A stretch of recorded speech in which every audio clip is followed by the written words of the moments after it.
गंगा, यमुना और सरस्वती के संगम पर अगर कोई शहर ढूंढोगे तो तुम्हें मिलेगा प्रयाग, जिसका अर्थ है यज्ञ की पवित्र भूमि।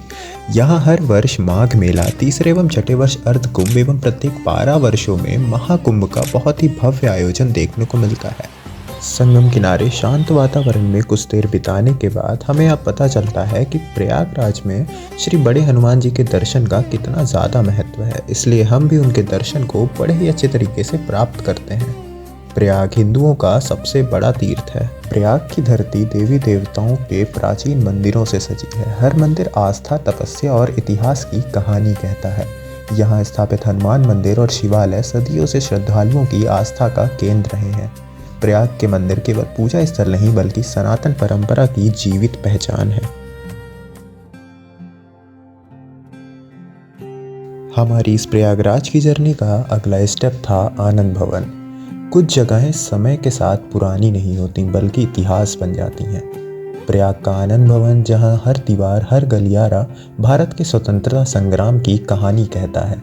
यही वह घर था जहां नेहरू परिवार ने न सिर्फ निवास किया बल्कि एक नए भारत की कल्पना की। इन कमरों में हुए विचार विमर्श एक पूरे राष्ट्र की दिशा तय करते चले गए।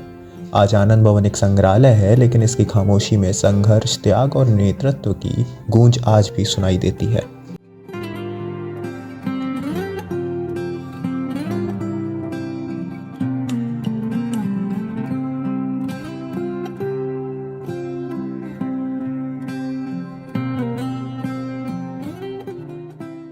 यह वही ज़मीन है जहां एक क्रांतिकारी ने आज़ादी के लिए अपनी अंतिम सांस ली, चंद्रशेखर आज़ाद, जिन्होंने कभी अंग्रेज़ों के सामने घुटने नहीं टेके। इसी स्थान पर उन्होंने आखिरी गोली खुद को मारकर अपना वचन निभाया। आज़ाद था, आज़ाद हूँ। आज यह पार्क उस बलिदान की स्मृति है जो हर भारतीय को साहस और स्वाभिमान का अर्थ समझाता है।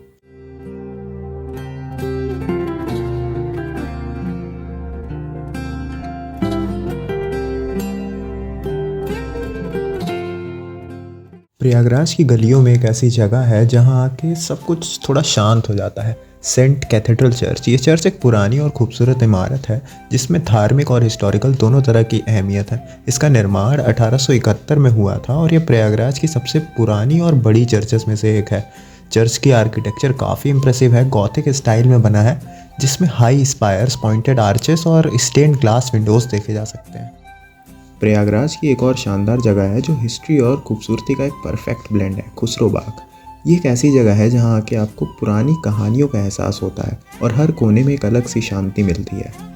खुसरो बाग का इतिहास भी काफ़ी इंटरेस्टिंग है। ये टॉम कॉम्प्लेक्स 17वीं सेंचुरी में बनाया गया था और ये मुग़ल आर्किटेक्चर का एक बेहतरीन एग्जाम्पल है।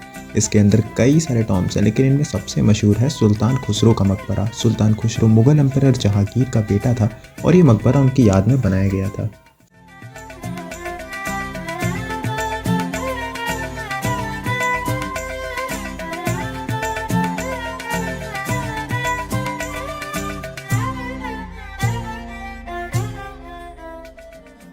तो यार अब दिल थोड़ा सा ज़्यादा धड़क रहा है क्योंकि मैं आया हूँ उस जगह जिसे दुनिया का ऑक्सफोर्ड ऑफ ईस्ट कहते हैं। जी हाँ, मैं बात कर रहा हूँ इलाहाबाद यूनिवर्सिटी की।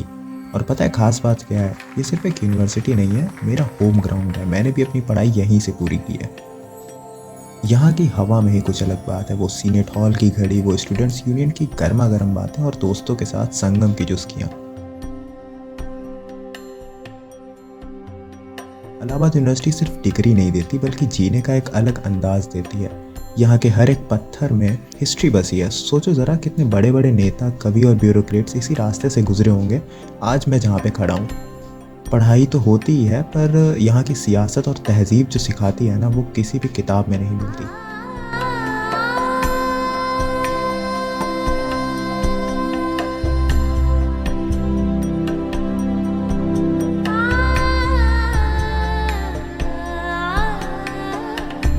तो ये था हमारा एक छोटा सा सफ़र प्रयागराज की उन गलियों और इमारतों के नाम जिन्होंने सदियों से वक्त को गुजरते देखा है। यहाँ का हर पत्थर एक कहानी सुनाता है।